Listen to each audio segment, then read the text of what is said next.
The ancient Egyptians did not fear death. They studied it. They prepared for it. They walked with it daily, as one walks with a mentor. To them, death was not annihilation. It was not the end of the story. It was the beginning of memory, the beginning of the return. The Book of the Dead, what we call today by that name, was never meant for corpses. It was written for the soul still waking. Not a book of endings, but a manual of transformation. In ancient Egypt, death was an initiation, a rite of passage, a sacred trial where the soul would walk through layers of illusion, memory, truth, and emerge as something more. But to pass this trial, one must be prepared. That is what the book was for. It was not a story. It was a script, a map, a guide for the self as it moved from form into essence. The Egyptians believed the soul was not one thing. It was a constellation. Asterisk, the Ka, the vital spark, the life force. Asterisk, the Ba, the personality, the wandering aspect. Asterisk, the Shot, the shadow. Asterisk, the Ren, the true name. Asterisk, the Ib, the heart. Asterisk, and the Ak, the radiant, immortal light. Each part had its own journey, its own gate, its own risk of being lost or forgotten. To die was to disassemble, to be broken apart, and then reassembled if worthy. But worthy of what? Not of judgment, not of reward. Worthy of truth, worthy of one's own essence. The Egyptian afterlife was called the Duat, not heaven, not hell, but a space between. A mirror realm of transformation, full of gods, beasts, fires, waters, and stars, all symbolic, all aspects of the initiate's inner world. To enter the Duat was to be tested, to face what you could not face in life, to shed what was not truly yours. This is why death was sacred. It was the place where illusion dies. But there is something deeper still. The Egyptians believed that death did not begin at the final breath. It began long before that. In life, you are already dying, and if you are awake, you use that death as a tool. You begin to practice your transformation while still alive. In this sense, the Book of the Dead is not a funerary text. It is a manual for the living, a mirror, because everything that happens in the Duat happens here, in your dreams, in your fears, in your silence, in your longing to know who you are beneath the noise. Initiation begins not at the grave, but at the moment you realize you are not your name, not your mask, not your body, not your roles. You are something that continues, that walks beyond form, that knows how to find light even in darkness.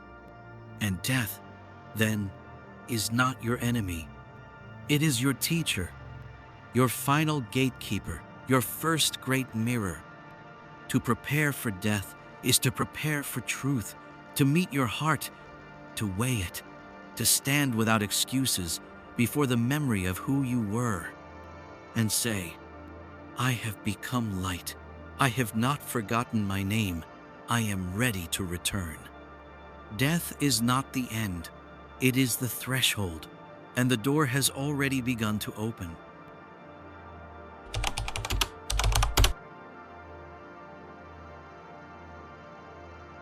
You will not walk forward as you are.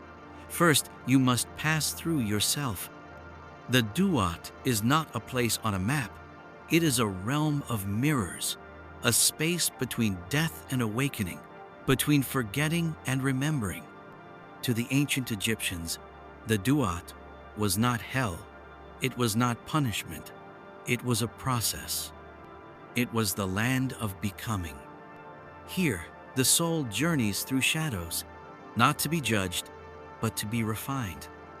The journey through the Duat was not linear.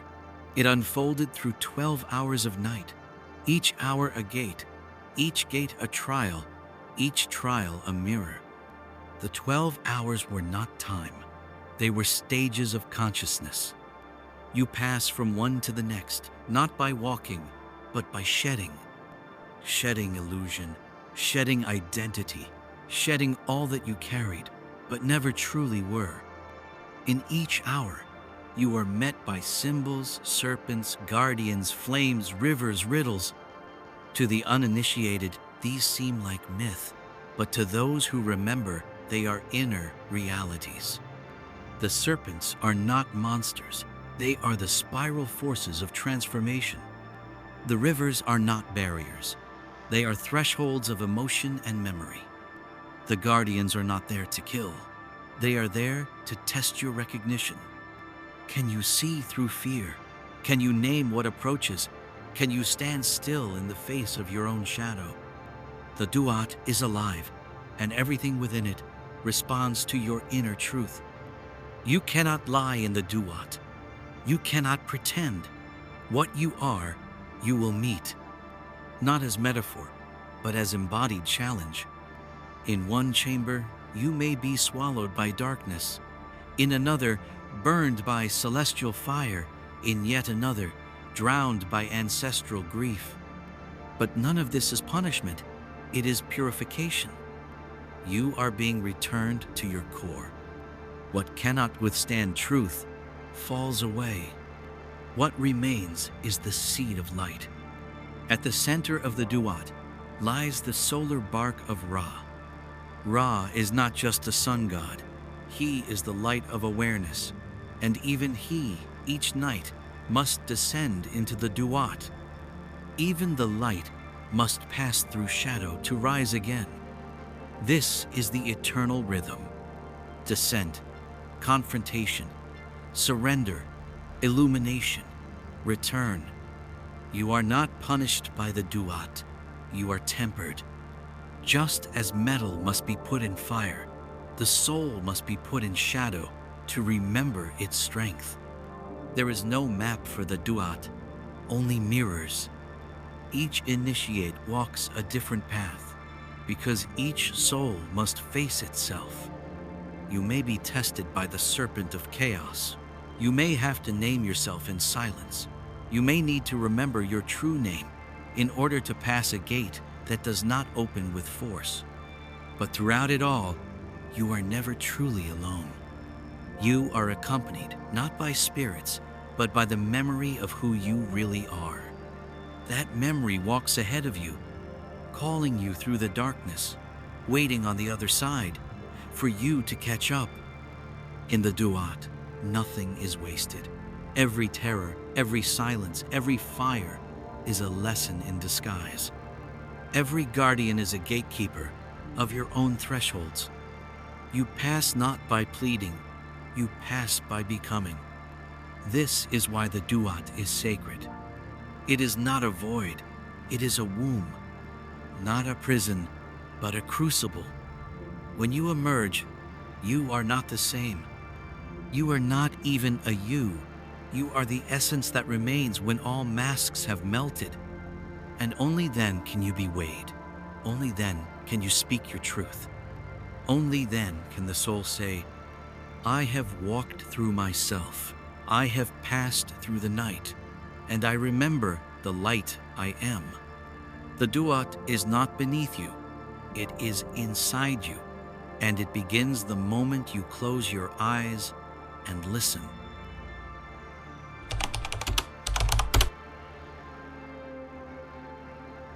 There is no judge in the afterlife.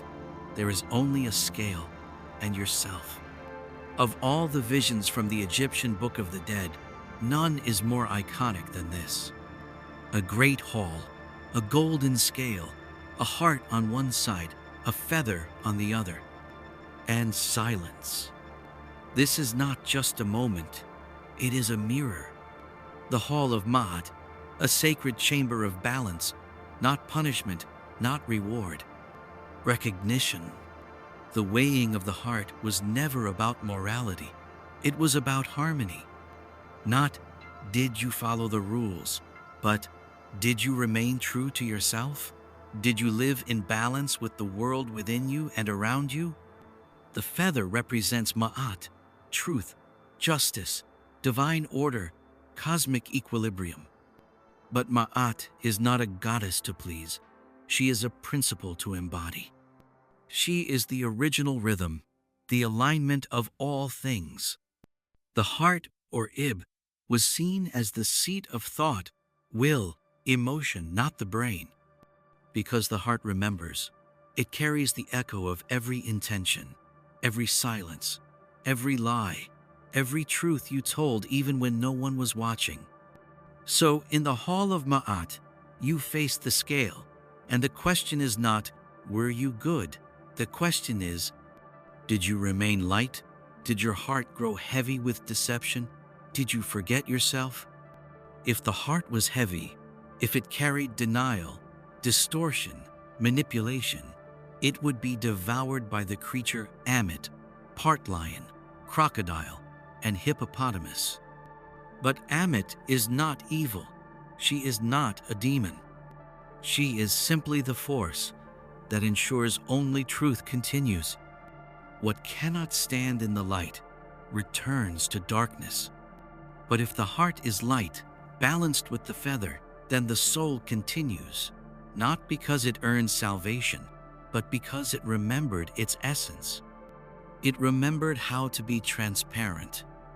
And how do you ensure your heart remains light? You live in Ma'at, not as obedience, but as inner truth. You speak without poison. You act without distortion. You feel without clinging. You do not need to be perfect. You need to be aligned. Aligned not with an outer code, but with the still, clear center inside you. This is why, before the weighing, the soul recites the negative confessions. 42 declarations. Asterisk, I have not stolen. Asterisk, I have not lied. Asterisk, I have not caused pain without cause. But these are not to impress a god. They are to remind the soul of its own nature, to bring it into resonance before it steps onto the scale. They are an act of inner purification, a final alignment. Because in truth, the scale is not outside of you. It is you. You are the one weighing. You are the one being weighed. You are both witness and witnessed. And this is the secret. If your heart is heavy, you will see the world as punishment. If your heart is light, you will see the world as sacred reflection. Not because the world changed, but because you did. Ma'at is not just in the afterlife. She is here, now. Every time you lie, you feel the weight. Every time you forgive, you feel the lightness. Every time you act from fear, you close. Every time you act from truth, you open. That is the scale, and it's always with you. So the weighing of the heart is not a future event. It is a present mirror. And one day, when you finally do step into that hall, when the body is gone and only soul remains, you won't be surprised. You'll remember, I have walked this path before. I have practiced this balance. I carry no masks. And in that stillness, you will float, because the truth is weightless. Let your heart be as the feather. Let your breath be aligned with Ma'at, and you will already walk beyond the gate.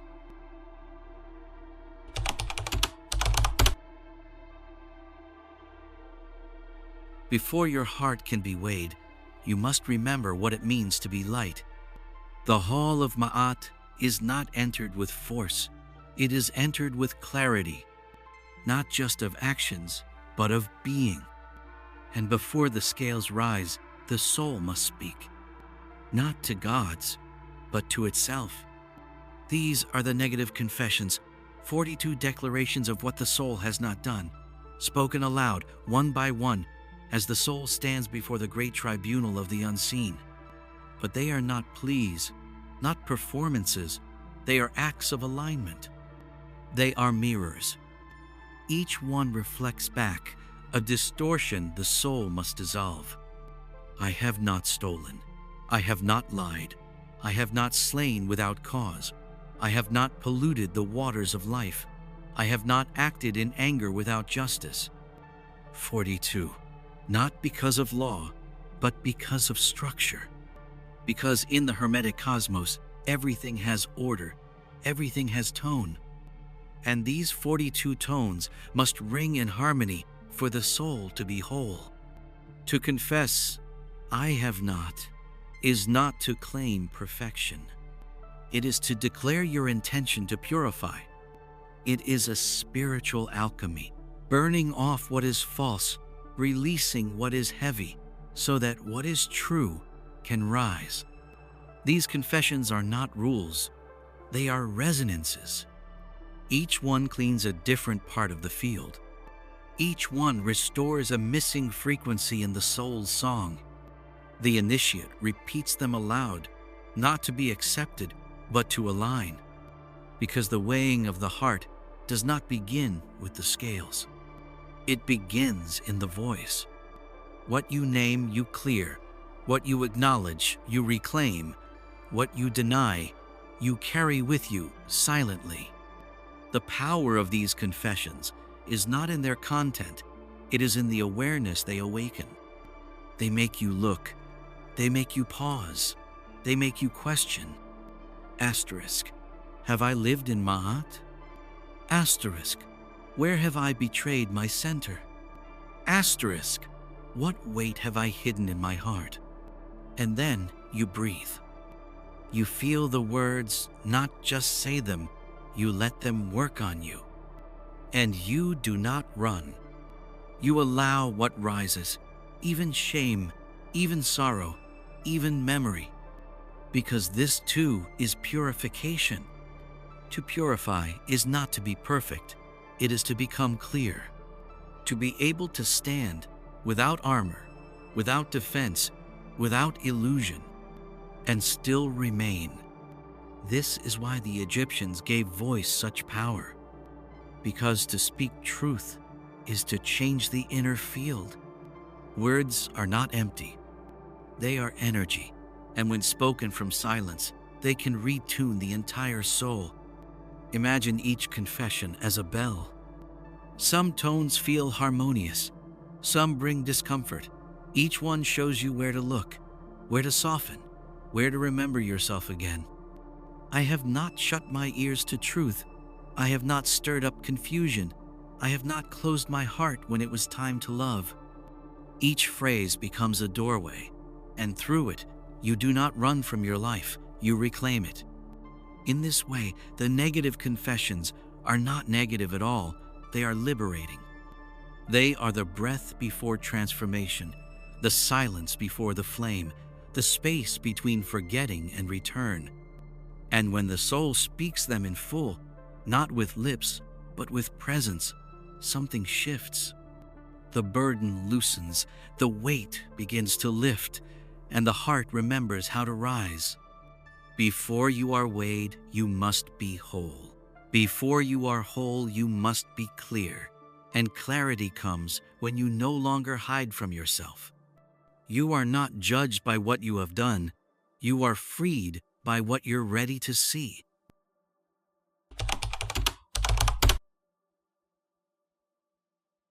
You did not come here to find a God. You came to remember that you are one. The journey through the Duat is not toward heaven, it is toward truth. And that truth is Osiris. But not as you've been taught, not as a figure on a throne, not as a myth or judge. Osiris is not outside you. He is the core within you that was buried, broken, forgotten, and now begins to rise. To the Egyptians, Osiris represented far more than a deity. He was the symbol of the soul itself, the divine essence trapped in time, the spark of eternity wrapped in shadow and silence. The Osirian myth is your story. You were scattered, your pieces lost, your identity fractured. You forgot who you were. Life pulled you apart with grief, illusion, fear, distraction. But still, something remained. Still, you remembered the light beneath the dust. And now, in the heart of the Duat, after facing fire, beasts, silence, and confession, you arrive at the gate, not of heaven, but of yourself. And Osiris waits, not to speak, not to judge, but to merge. To meet Osiris is to reclaim your divine memory. It is the moment when the soul says, I am not the name I wore. I am not the body I left. I am not the roles I played. I have always been. In the ancient texts, Osiris was resurrected not by power but by love. Isis found his pieces, Anubis wrapped them, Thoth whispered the language of return. This is not mythology, it is symbolic instruction. Isis is your inner intuition, Anubis is your inner guardian, Thoth is the divine voice within that teaches you how to speak your true name again. Together, they resurrect the self. And Osiris rises, not in a body but in consciousness. He is the image of the awakened soul, still, centered, eternal. He is not above, he is beneath the noise. And now you are asked, will you merge with him? Will you become what you always were? To do so, you must let go of becoming. You must release the striving, the narrative, the need to be good enough.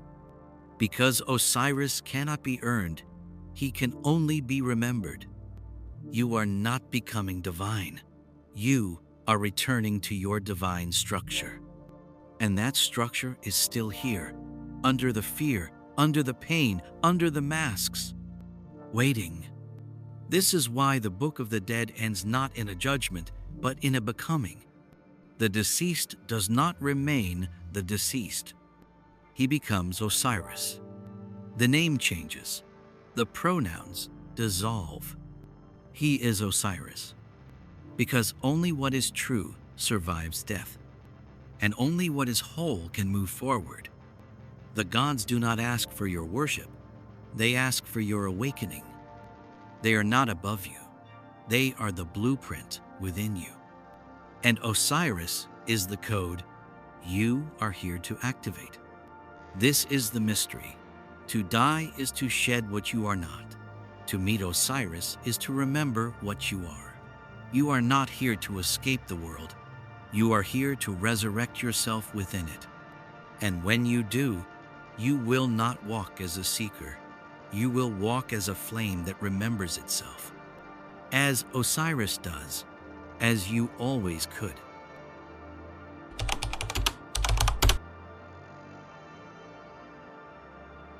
Even after you awaken, you must walk through fire, not to be purified, but to prove you can carry the light. The Duat is not linear, it spirals inward. Each gate opens to another. Each threshold leads deeper into truth. And now, even after the soul has met Osiris, there remains one more crucible. The final trials, not of body, not of judgment, but of essence. Here, the soul is no longer fighting to survive. It is fighting to remain itself in the face of everything that would dissolve it. The trial of fire comes first. This is the burning of what still clings. Fear, pride, residual identity. Not illusions, but echoes of them. The fire does not punish, it reveals. It burns away the idea that you still have something to defend, that there is anything left to protect. That awakening is complete. This fire is not outside, it is within. A heat that radiates from the heart of truth, testing the soul's willingness to be naked, vulnerable, empty, and still radiant. Next is the trial of shadow. Here, the soul must face what was left unacknowledged. Not evil, not punishment, but the final pieces of self, still buried in silence. All the faces we turned from, all the voices we silenced, all the pain we bypassed in the name of light. The Duat brings them now, not to shame, but to integrate. The initiate stands in the dark, not to escape it, but to embrace it. And the soul must say, "You are not my enemy. You are my forgotten self." And in that moment, the shadow dissolves. Because what is met with awareness can no longer harm. And then, the final trial, the trial of the name. In Egyptian belief, the Ren, your true name, was more than identity. It was your essence, your eternal tone, the original words spoken into creation that made you, you. To lose your name was to lose your place in the cosmos. To forget your name was to dissolve into formlessness. And now, at the final gate, you are asked, "Who are you?" But not the name you were given, not what the world called you, not what you achieved. What is your true vibration? What is the sound of your soul when all else has fallen silent? You must speak it, not aloud, but from within. You must remember your tone in a realm where all other sound has vanished. This is not about knowledge, it is about presence. Because if you do not carry your name, you do not pass through. Not because you are punished, but because you are not formed enough to continue. The gate opens, not for power, but for coherence. And if you remember, if you speak your soul's truth, clear, silent, unshaken, the gate does not open. It dissolves. Because you were never outside it. It was made of forgetting, and you brought remembrance. You walk forward, not as what you were, but as what you've become. Light wrapped in silence, presence without tension, a soul that has passed through itself. These trials are not fantasy. They are not mythology. They are not after death. They are now. Every fire you've endured, every shadow you faced, every moment you felt lost, searching for the thread of who you are. That was the trial of the name. That was the sacred fire. That was the Duat calling you home. And you have walked through it.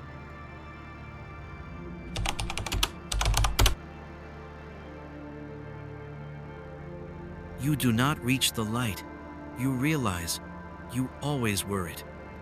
The Duat has dissolved. The fires are behind you. The shadows have bowed and vanished. There is no more gate, no more weighing, no more voice asking, "Who are you?" Because now you are answer and silence in one. The ancient Egyptians called this state Ach, not a ghost, not a soul wandering the night, but a radiant being of light, a consciousness reborn into its original brilliance. The Ach is not created, it is revealed. It was always there, beneath the masks, the form, the journey. The soul does not become light. It remembers it is light, not metaphorically, not symbolically, literally, structured, coherent, eternal light. At this stage, there is no more separation between name and being, between memory and presence, between above and below. Everything is merged. Everything is transparent. The Ak does not reincarnate. It does not return in cycles of forgetting because it has completed the pattern.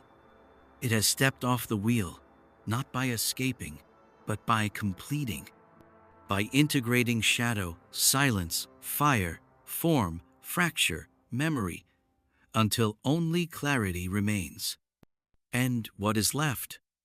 Not a thing, not a being, but a field, a resonance, a presence that can be felt but not defined. This is why the Book of the Dead ends not in arrival, but in becoming. The dead are not waiting for paradise. They are becoming transparent to eternity.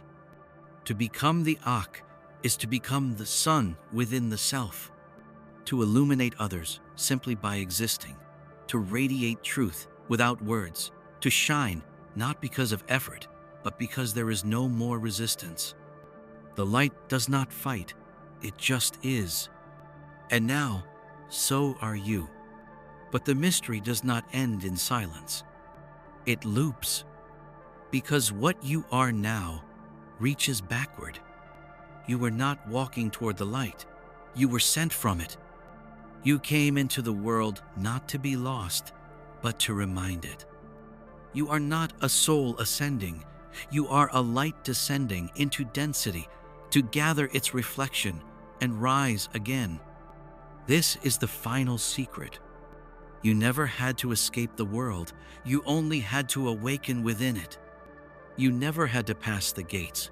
They were illusions. You never had to earn the light. You are what it came here to become. The Akh is not the end. It is the origin remembered. You do not become divine. You stop pretending you are anything else. Now, you return. Not as seeker, not as initiate, but as flame. And wherever you walk now, the gates are open. Because you are the gate.